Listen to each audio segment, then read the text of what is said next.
درود شریف پڑھ لیجیے۔ اللہم صلی علی محمد وعلی آل محمد کما صلیت علی ابراہیم وعلی آل ابراہیم انک حمید مجید۔ اللہم بارک علی محمد وعلی محمد کما بارکت علی ابراہیم وعلی آل ابراہیم انک حمید مجید۔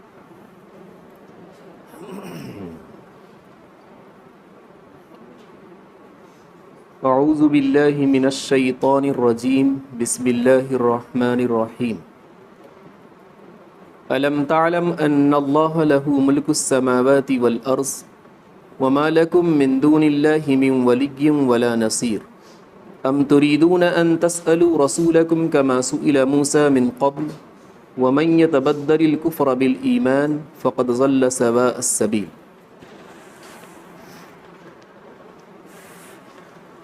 ناسخ اور منسوخ کی باتیں کر رہا ہے کہ اللہ کی طرف سے کچھ احکام آئے ہیں، کچھ سالوں تک چلا ہے، پھر اللہ تبارک و تعالیٰ نے ان احکام کو بند کر دیے اور ان کی جگہ پر دوسرے احکام نازل کیے۔ یہ تقریباً آدم علیہ السلام سے لے کر ہم سب کے نبی آخر الزمان محمد صلی اللہ علیہ وسلم تک ہر مذہب کے اندر رہا ہے۔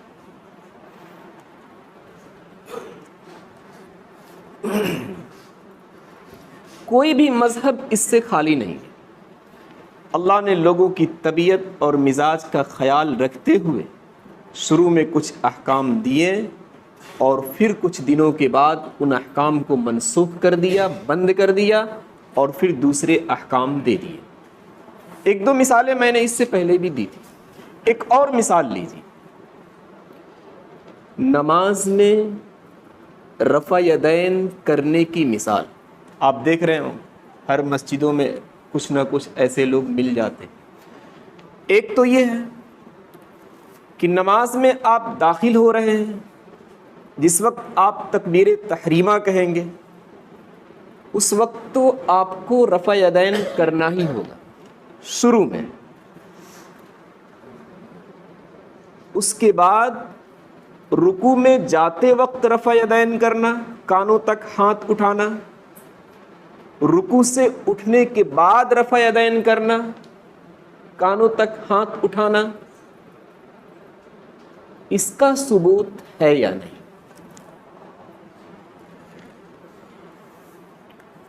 دونوں طرح کی روایتیں آپ کو ملیں گی۔ ثبوت ہے بھی، اس پر بھی روایت ہے، اور ثبوت نہیں ہے، اس پر بھی روایت ہے۔ وائل ابن حجر کی روایت ہے کہ آپ صلی اللہ علیہ وسلم تکبیر تحریمہ کے وقت اپنے ہاتھ کانوں تک اٹھاتے تھے، پھر جب رکوع میں جاتے تھے تب ہاتھ کانوں تک اٹھاتے تھے، پھر رکوع سے اٹھتے تھے تب ہاتھ کانوں تک اٹھاتے تھے۔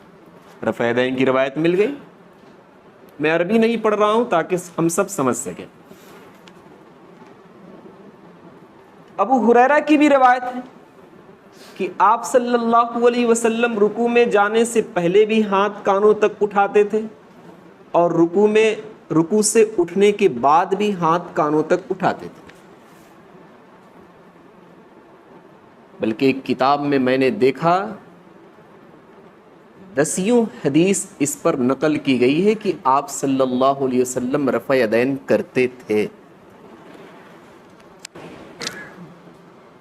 اس کے برخلاف آئی برا ابن عازب کہتے ہیں کہ آپ صلی اللہ علیہ وسلم جب نماز شروع کرتے تھے تو تکبیر تحریمہ کے وقت اپنے ہاتھ کانوں تک اٹھاتے تھے، اس کے بعد وہ نقل کرتے ہیں ثم لا یعود، پھر دوبارہ اپنا ہاتھ کانوں تک نماز کے کسی حصے میں نہیں اٹھاتے تھے۔ برا ابن عازب کی دوسری روایت تھوڑا سا لفظ بدلا ہوا ہے، تکبیر تحریمہ کے وقت آپ صلی اللہ علیہ وسلم ہاتھ اٹھاتے تھے، ثم لم یرفعہما، پھر اپنے دونوں ہاتھوں کو پوری نماز میں بلند نہیں کرتے تھے۔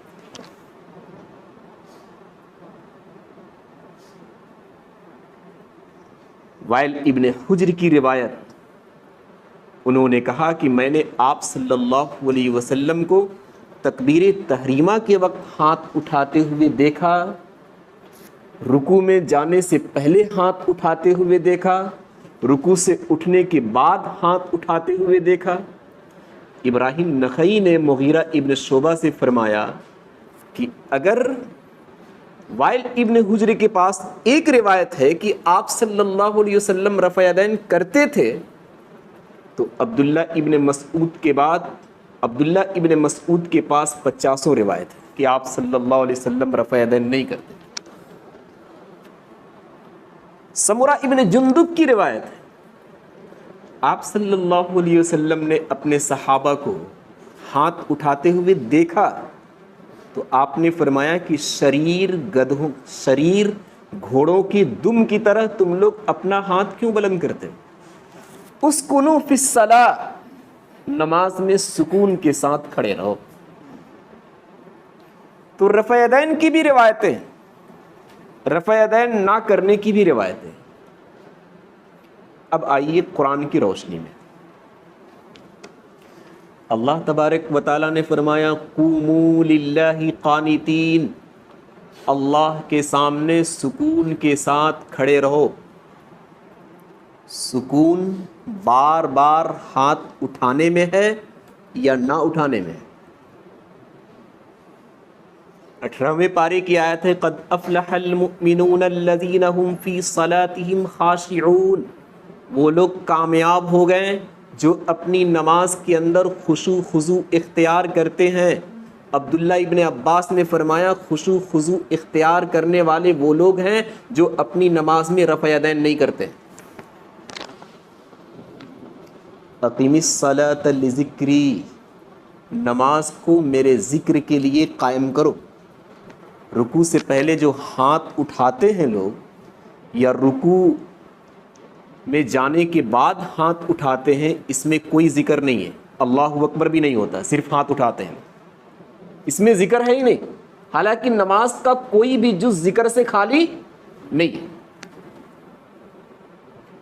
تو حدیثوں پر اگر ہم غور کریں گے تو حدیثیں مل رہی ہیں کہ آپ صلی اللہ علیہ وسلم نے رفع یدین کیا، یہ بھی حدیث مل رہی ہے کہ آپ صلی اللہ علیہ وسلم نے رفع یدین نہیں کیا۔ عبداللہ ابن عمر نبی اکرم صلی اللہ علیہ وسلم کے عمل کے بڑے ہی دل دادا تھے، بلکہ ان کے بارے میں لکھا ہے کہ اگر کسی سفر میں جاتے تھے اور کوئی خادم بتاتا کہ یہاں آپ صلی اللہ علیہ وسلم نے اتر کر استنجا فرمایا ہے، تو عبداللہ ابن عمر کو باوجود کہ استنجا کی ضرورت نہیں رہتی تھی لیکن اتر کر اس سنت پر عمل کر لیتے تھے۔ اتنے دل دادا تھے، تلاش کرتے تھے کہ آپ نے اپنی زندگی میں کیا کیا کیا ہے۔ ان کی بھی ایک روایت ہے رفع یدین کرتے تھے، لیکن آخر میں عبداللہ ابن عمر نے رفع یدین کرنا چھوڑ دیا۔ ایک صحابی رفع یدین کی روایت نقل کر رہا ہے اور آخری زمانے میں رفع یدین کرنا خود چھوڑ دے رہا ہے۔ فقہا نے لکھا ہے کہ رفع یدین کرنے کی جتنی روایتیں ہیں وہ سب شروع کی ہیں، اللہ نے وہ احکام چلائیں پھر بند کر دیا اور آخر میں یہ حکم دیا کہ اب سکون کے ساتھ کھڑے رہو، رفع یدین مت کرو۔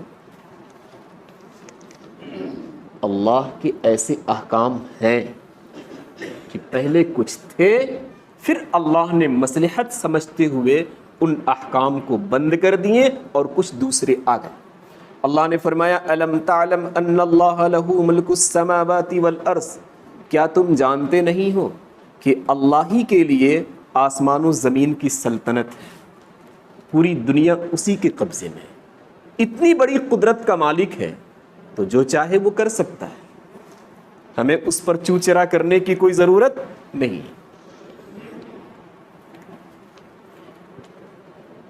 ایک صاحب نے مجھ سے مسئلہ پوچھا تھا راستے میں، جنازہ گزرتا ہے، ہم بیٹھے رہتے ہیں، کیا کھڑے ہو جائیں؟ میں نے بتایا پہلے تھا اب منسوخ، پہلے یہ حکم تھا، اللہ نے چلایا اس حکم کو، پھر اس حکم کو کیا کیا اللہ نے؟ بند کر دیا۔ اب آپ نارمل رہیں، کھڑا ہونے کی ضرورت نہیں ہے جنازے کے لیے، آپ بیٹھے ہیں تو بیٹھے رہیں، کوئی حرج کی بات نہیں ہے۔ جتنے فقہا گزرے ہیں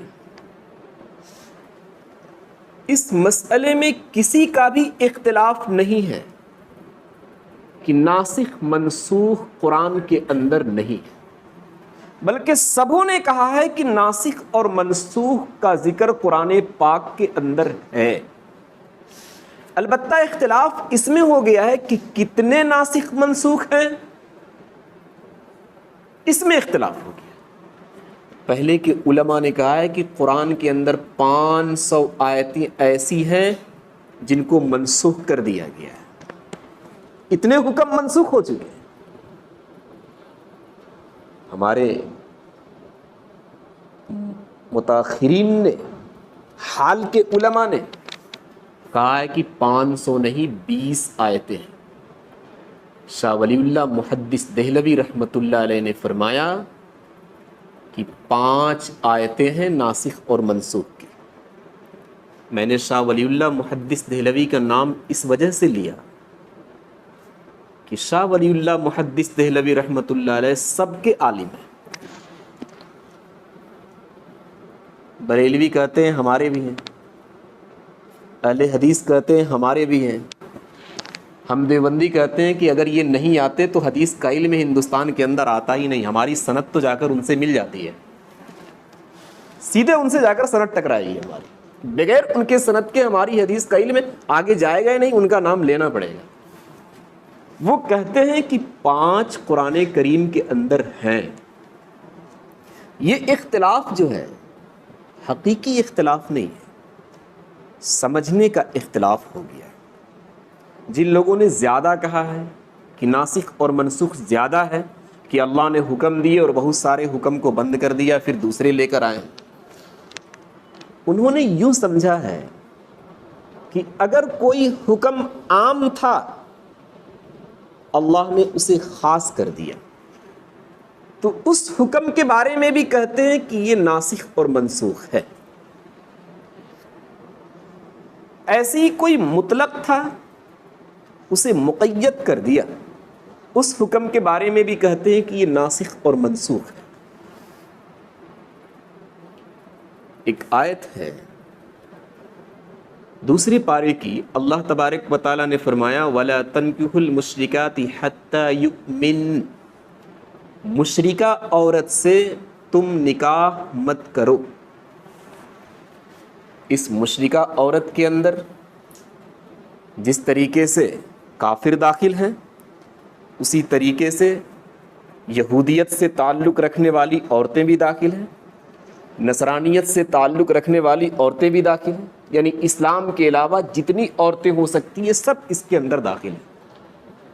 لیکن اللہ تبارک و تعالیٰ نے 5ویں پارے کے اندر فرمایا والمحصنات من الذین اوتوا الکتاب، ان پاکیزہ عورتوں سے نکاح کر لو جنہیں کتاب کا علم دیا گیا، جو یہودیت سے تعلق رکھتی ہیں، جو نصرانیت سے تعلق رکھتی ہیں۔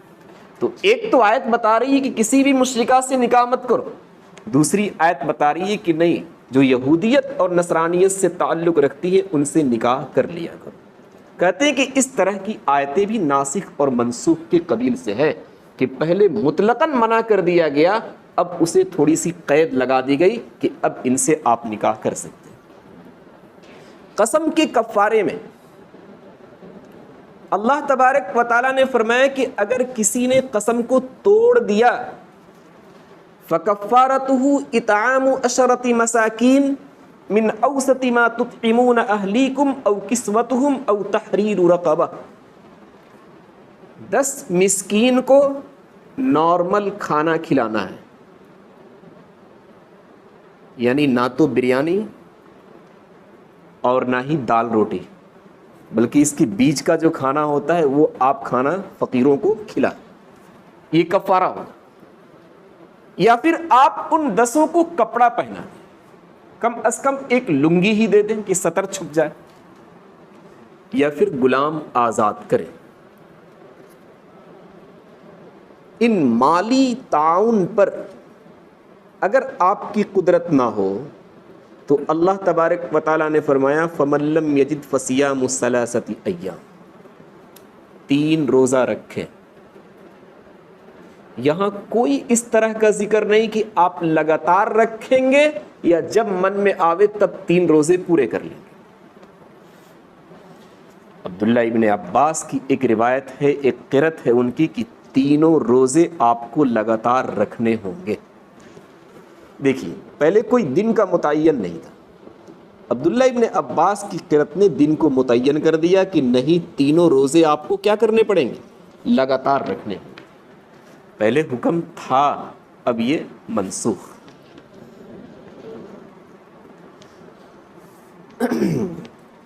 الم تعلم ان اللہ لہ ملک السماوات والارض وما لکم من دون اللہ من ولی ولا نصیر، کیا تم نہیں جانتے کہ اللہ ہی کے لیے آسمان و زمین کی سلطنت ہے، اور تمہارے لیے اللہ کے علاوہ نہ تو کوئی دوست ملے گا اور نہ ہی کوئی مددگار ملے گا۔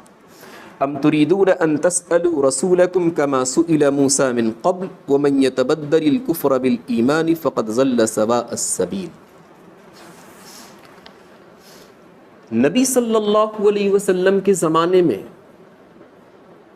جو یہودی آباد تھے ان کی خصلتیں اور عادتیں عجیب و غریب تھیں، طرح طرح کے سوالات آپ صلی اللہ علیہ وسلم کے پاس رکھتے تھے۔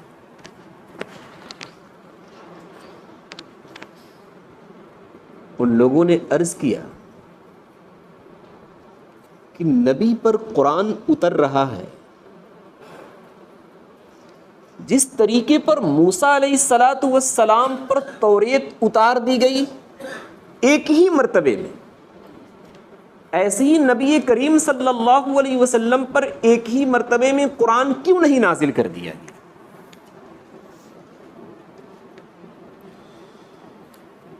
ایمان اگر نہ لانا ہو، باتیں اگر نہ ماننی ہو تو باتیں بنانے کی بہت ساری مل جاتی ہیں،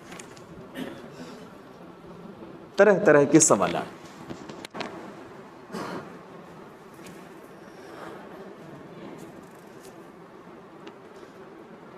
اللہ تبارک و تعالی نے فرمایا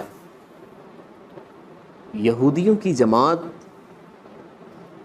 تم لوگ رسول کریم صلی اللہ علیہ وسلم سے ویسا ہی سوال کر رہے ہو جیسا کہ موسیٰ علیہ السلام کے زمانے میں جو یہودی تھے ان کی قوم تھی، ان لوگوں نے موسیٰ علیہ السلام سے سوال کیا۔ ایک سوال اس سے پہلے گزر چکا، موسیٰ علیہ السلام جب کوہ طور پر گئے، وہاں سے ان کو توریت ملی، لے کر اپنی قوم کے پاس آئے، قوم سے فرمایا کہ یہی کتاب ہے، اس کے مطابق تمہیں زندگی گزارنی ہے۔ قوم نے کیا فرمایا؟ ہم کیسے مان لیں کہ اللہ نے آپ کو یہ کتاب دی ہے؟ جب تک اللہ کی آواز کو سن نہ لے اس وقت تک ہم مانیں گے نہیں کہ اللہ نے یہ کتاب آپ کو دی۔ موسیٰ علیہ السلام نے فرمایا کہ چلو کوہ طور پر۔ اس قوم کے 70 لوگ کوہ طور پر گئے۔ اللہ نے باضابطہ اپنی آواز دی کہ میں نے یہ کتاب موسیٰ علیہ السلام پر نازل کی ہے۔ سن لیا ان لوگوں نے، لیکن اس کے باوجود ان لوگوں نے کہا کہ ہم کیسے سمجھیں کہ یہ اللہ کی آواز ہے؟ جب تک ہم اللہ کو دیکھ نہیں لیں گے تب تک ہم نہیں مانیں گے۔ اس طرح کے سوالات موسیٰ علیہ السلام کے زمانے میں یہودی کیا کرتے تھے۔ اللہ نے فرمایا نبی کے زمانے کے یہودیوں کو جس طریقے پر موسیٰ کے زمانے میں سوالات ہوتے تھے، تم لوگ بھی نبی کے زمانے میں ایسے ایسے سوالات کر رہے ہو۔ لن نؤمن لک حتی نری اللہ جہرہ، موسیٰ کی قوم نے کہا کہ ہم آپ پر ایمان ہرگز نہیں لا سکتے جب تک کہ سامنے اللہ تبارک و تعالیٰ کو ہم دیکھ نہ لیں۔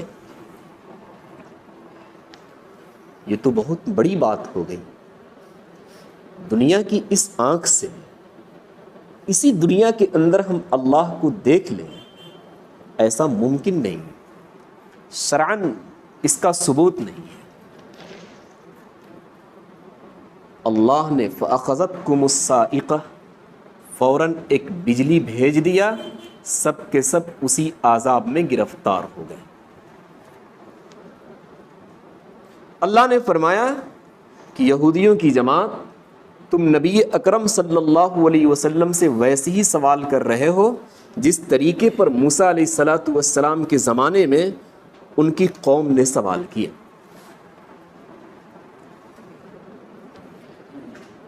قرآن کو ایک بارگی نہ اتار کر وقتاً فوقتاً دھیرے دھیرے اتارنا، اس کے اندر بہت ساری مصلحتیں ہیں جس کی وجہ سے اللہ تبارک و تعالیٰ نے ایسا کیا۔ ایک تو یہ ہے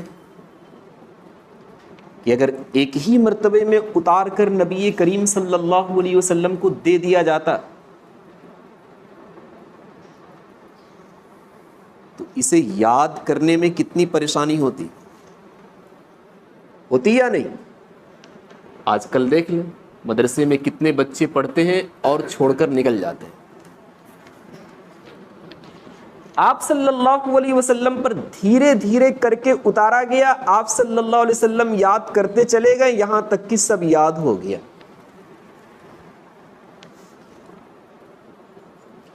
ایک دوسری مصلحت، کفار کی طرف سے اعتراضات بھی ہوتے تھے،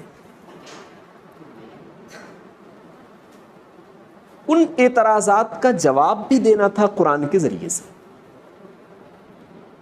کفار کی طرف سے آپ صلی اللہ علیہ وسلم کو ستایا بھی جاتا تھا، آپ صلی اللہ علیہ وسلم کو قرآن کے ذریعے سے تسلی بھی دینی تھی۔ اب سارے اعتراضات کے جوابات اتار دیے جاتے ایک ہی مرتبے میں، ان کی طرف سے جو ستائے جاتے تھے ان کی تسلیاں آپ صلی اللہ علیہ وسلم پر ایک ہی مرتبے میں اتار دی جاتی، تو اعتراضات کے جوابات کھوجنے میں پریشانی ہوتی یا نہیں؟ یقیناً ہوتی۔ اللہ تبارک و تعالیٰ نے فرمایا کہ ایسا نہیں، جس وقت جو اعتراض ہوگا اس کا جواب قرآن کی شکل میں ہم نازل کر دیں گے، آپ کو تلاش کرنے میں کوئی پریشانی نہیں ہوگی۔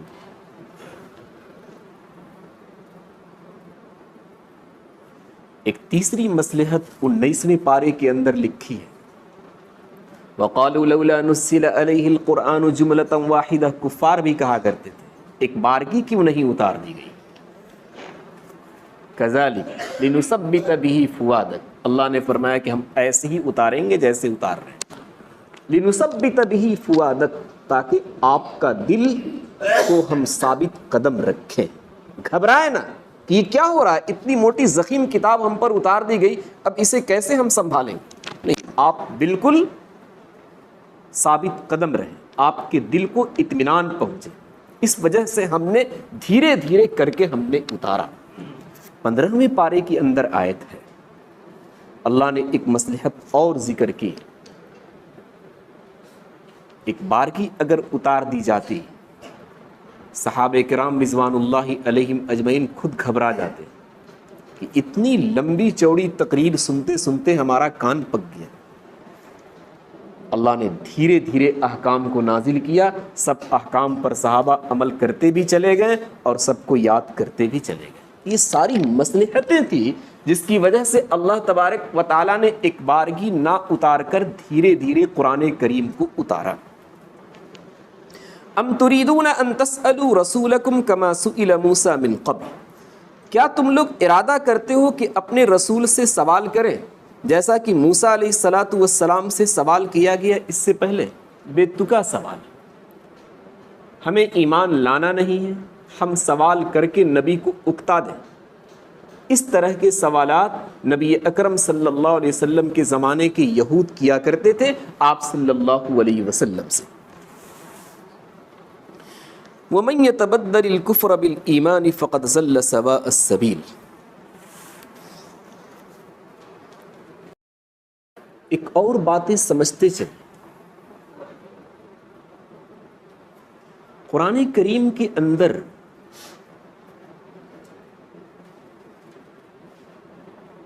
کچھ احکام ایسے ہیں جن کی آیتیں نہیں ہیں لیکن ان پر عمل ہو رہا ہے. حکم باقی ہے البتہ تلاوت کرنا منع ہے. کچھ احکام ایسے ہیں جن کی تلاوت تو ہو رہی ہے لیکن عمل کرنا منع ہے. یہ بھی اللہ کا ایک حکم ہے اور ناسخ منسوخ کی یہ ایک علامت ہے کہ حکم کو ہم باقی رکھیں گے لیکن تلاوت کرنا جائز نہیں ہوگا. تلاوت کو جائز رکھیں گے لیکن اس پر عمل کرنا نہیں ہوگا. غیر شادی شدہ جس کی شادی نہ ہوئی ہو اگر زنا میں ملوث پایا جائے 18ویں پارے کے اندر یہ حکم موجود ہے الزانیۃ والزانی فاجلدوا کل واحد منہما 100 کوڑے لگا دو. کتنے کوڑے؟ 100 کوڑے. لیکن جو شادی شدہ ہیں اگر وہ زنا کرتے ہوئے پائے گئے اس کی آیتیں قرآن کریم کے اندر نہیں ہیں. اللہ نے اس حکم کو اٹھا لیا, اس آیت کو اٹھا لیا. آیت کی تلاوت منسوخ البتہ اس کا حکم پر آج بھی عمل ہو رہا ہے. کیا عمل ہے؟ شادی شدہ اگر زنا کرتے ہوئے پائے گئے بیچ چوراہے پر کھڑے کر کے پتھر سے مار کر ہلاک کر دو.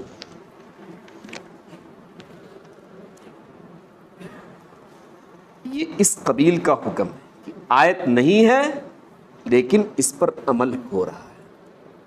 اس کے برخلاف دیکھیے آیت موجود ہے لیکن عمل نہیں. قُلْ يَا أَيُّهَا الْكَافِرُونَ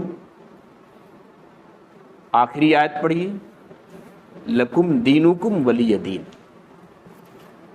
تمہارا دین تمہارے لیے ہے میرا دین میرے لیے.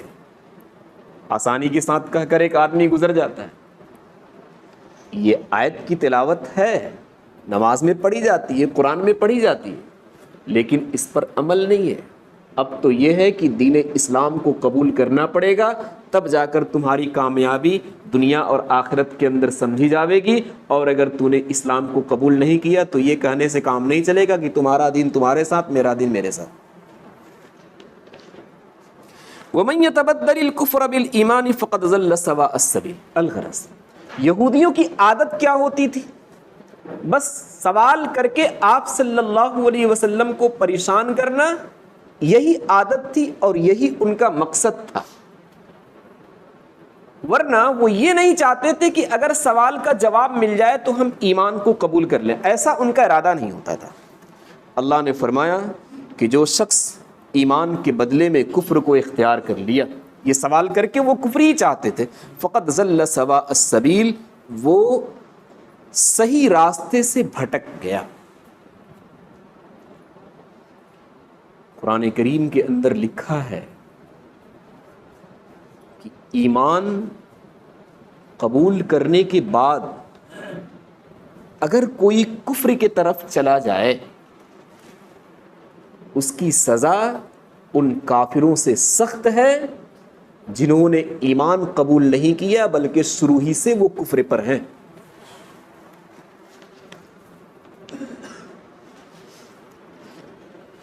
دنیاوی خرابی بھی ان کے لیے ہے جنہوں نے ایمان سے ہٹ کر کفر کے اندر قدم رکھ دیے, اور اخروی خرابی بھی ان کے لیے ہے. فقہاء نے لکھا ہے کہ جیسے ہی وہ ایمان سے ہٹ کر کفر میں گیا سب سے پہلے نمبر پر اس کا نکاح ٹوٹ جائے گا. ایسے ہی اگر اس کے خاندان کا کوئی شخص مرتا ہے اور اس کے مال سے کچھ مال اس شخص کو بھی پہنچ رہا ہے تو کفر میں جانے کی وجہ سے اسے کچھ مال نہیں دیا جائے گا. نیز جنازے کی نماز بھی نہیں پڑھی جائے گی اس پر. ایسے ہی مسلمانوں کی قبرستان میں اسے دفن بھی نہیں کیا جائے گا. اخروی خرابی ہے. ایمان کی حالت میں جتنے اچھے اعمال کیے تھے یہاں تک کہ حج سب بیکار, کوئی اس کا ثواب نہیں. امام ابو حنیفہ نے یہاں تک لکھ دیا ہے کہ اب اگر پھر دوبارہ وہ ایمان لاتا ہے تو مالدار ہونے کے بعد وہ پہلا والا حج کافی نہیں ہوگا, دوبارہ اسے حج کرنا پڑے گا, تب جا کر سمجھا جائے گا کہ حج کی فرضیت ادا ہوئی.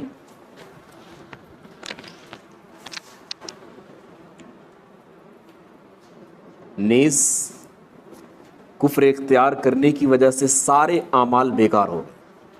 اس کے برخلاف کفار کو لیجئے, اگر حالت کفر میں وہ نیک عمل کر رہا ہے, فقہاء نے لکھا ہے کہ وہ نیک عمل معلق رہتا ہے, لٹکا ہوا رہتا ہے.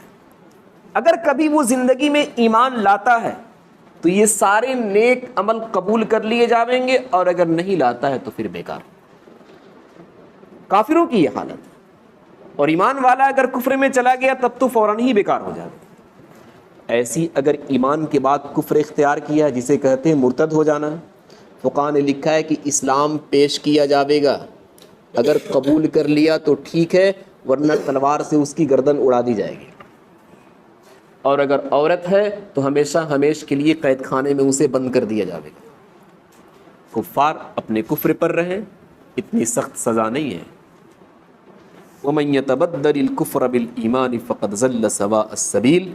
جس شخص نے ایمان کے بدلے میں کفر کو اختیار کیا, فقد ضل سواء السبیل, وہ راہ راست سے بھٹک گیا. بس کچھ مسئلے بھی تھے کہ بڑوں کی صف میں چھوٹے بچے اگر داخل ہو جائیں تو اس کا کیا حکم. صفوں کی تو ایک ترتیب ہے کہ بچوں کی صف الگ لگائی جائے, لیکن 2 3 4 5 بچے اگر آپ کی صف میں آ جاتے ہیں تو کوئی حرج کی بات نہیں ہے. آپ کی نماز میں ذرہ برابر کوئی کمی نہیں آئے گی, جماعت میں بھی کوئی کمی نہیں آئے گی. ایک دوسرا مسئلہ پوچھا گیا تھا کہ کتنی بڑی مسجد سے نمازی کے سامنے سے گزرنا جائز ہے. 60 بائی 60 ہونا چاہیے. کتنا ہونا چاہیے؟ 60 گز لمبا اور 60 گز چوڑا. شاید کہ یہ مسجد نہیں آ گی نا جی. 60 گز لمبا اور 60 گز چوڑا. فقہاء نے لکھا ہے کہ یہ بڑی مسجد ہے. اب اگر کوئی شخص نماز پڑھ رہا ہے تو 2 3 صف کو چھوڑ کر اس کے آگے سے گزرنا جائز ہے. اور اس سے کم کی اگر مسجد ہو, 60 بائی 60 سے کم ہو, تب تو بغیر سترا کے آپ گزر نہیں سکتے. ایک اور مسئلہ پوچھا گیا تھا کہ آدمی کتنا دور جاوے گا تو مسافر سمجھا جاوے گا. فقہاء نے 2 باتیں لکھی ہیں.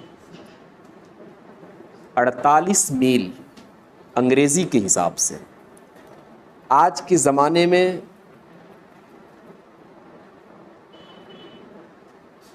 71 کلومیٹر بنتے ہیں, اور ایک ہے 45 میل شرعی جس کے تقریباً 83 کلومیٹر بنتے ہیں. فقہاء نے لکھا ہے کہ یہ عمل زیادہ بہتر ہے کہ آپ 83 کلومیٹر جب جاویں گے تب آپ کے بارے میں سمجھا جاوے گا کہ آپ مسافر ہوئے. کم از کم 83 کلومیٹر. اب چاہے 1 دن میں پہنچے, چاہے 83 دن میں پہنچے, چاہے 83 منٹ میں پہنچے, اس سے کوئی حرج کی بات نہیں. 83 منٹ میں نہ معلوم کہاں پہنچ جائیں گے فلائٹ سے. بس